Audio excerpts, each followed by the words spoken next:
Saudara-saudari yang terkasih, kita jumpa lagi dalam Pelita Hati hari ini, Jumat 28 Oktober 2022, Pesta Santo Simon dan Yudas Rasul. Bersama saya Romo Thomas Suratno SC dari Paroki Cilanda, Jakarta Selatan, mendengar dan merenungkan sabda Tuhan, yakni firman Tuhan yang tersurat dalam Injil Lukas, bab atau pasal 6, ayat 12 sampai dengan ayat 19.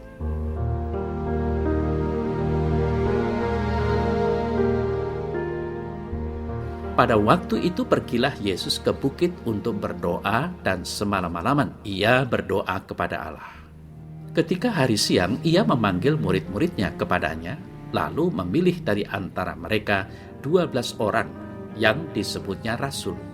Simon yang juga diberinya nama Petrus, dan Andreas saudara Simon, Yakobus dan Yohanes, Filipus dan Bartolomeus, Matius dan Thomas, Yakobus anak Alfius, dan Simon yang disebut orang Selot, Yudas anak Yakobus, dan Yudas Iskariot yang kemudian menjadi pengkhianat.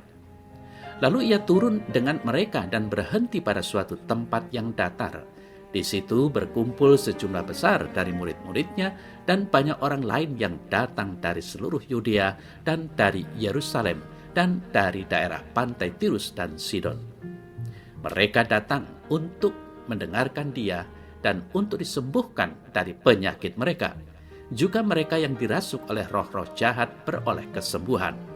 Dan semua orang banyak itu berusaha menjamah dia, karena ada kuasa yang keluar daripadanya, dan semua orang itu disembuhkannya.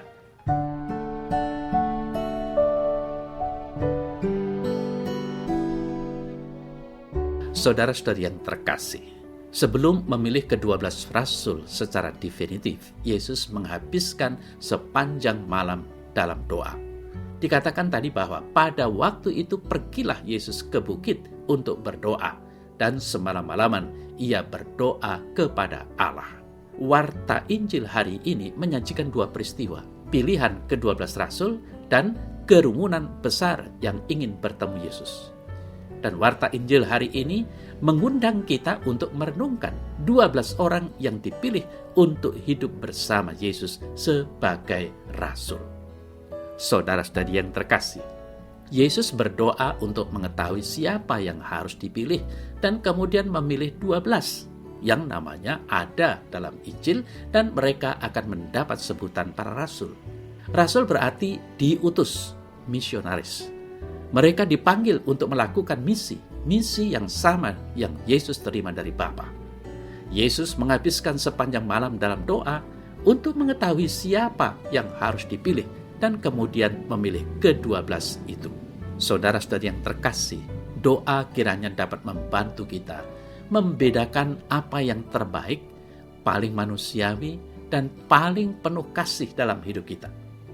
Doa memberi kita kesempatan untuk menempatkan keputusan penting dalam hidup kita ke dalam konteks kasih Allah dan cinta sesama kita. Apakah kita melakukan hal yang sama, yaitu berdoa ketika membuat pilihan penting dalam hidup kita? Saudara-saudari yang terkasih, dalam doanya, akhirnya Yesus menegaskan pilihannya. Ketika hari siang, ia memanggil murid-muridnya kepadanya, lalu memilih dari antara mereka 12 orang yang disebutnya rasul, Simon yang juga diberinya nama Petrus, dan Andreas saudara Simon, Yakobus dan Yohanes, Filipus dan Bartolomeus, Matius dan Thomas, Yakobus anak Alfius, dan Simon yang disebut orang Selot, Yudas anak Yakobus, dan Yudas Iskariot yang kemudian menjadi pengkhianat. Mereka yang terpilih ternyata tidak mempunyai kualifikasi khusus kecuali cinta mereka. Tidak ada kekuatan intelektual dan finansial yang berlebihan untuk mendukung mereka dalam tugas mereka membawa kabar baik ke ujung bumi.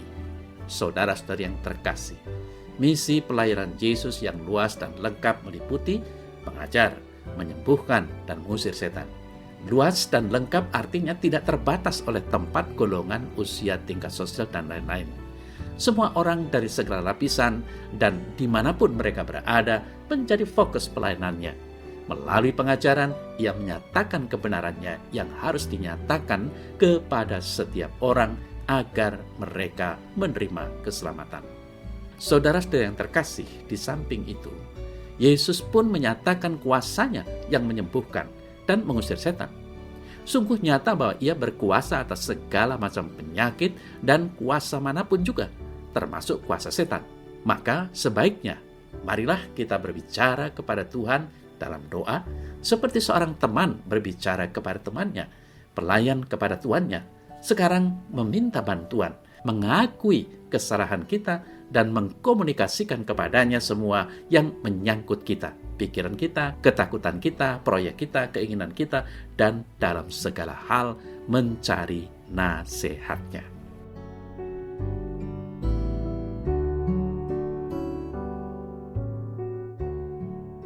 Dalam nama Bapa dan Putra dan Roh Kudus. Amin. Ya Tuhan, kuatkanlah imanku agar aku berani datang kepadamu dan mampukanlah aku supaya senantiasa menimba rahmat kebijaksanaan-Mu. Amin. Semoga Allah yang Maha Kuasa memberkati saudara dalam nama Bapa dan Putra dan Roh Kudus. Amin.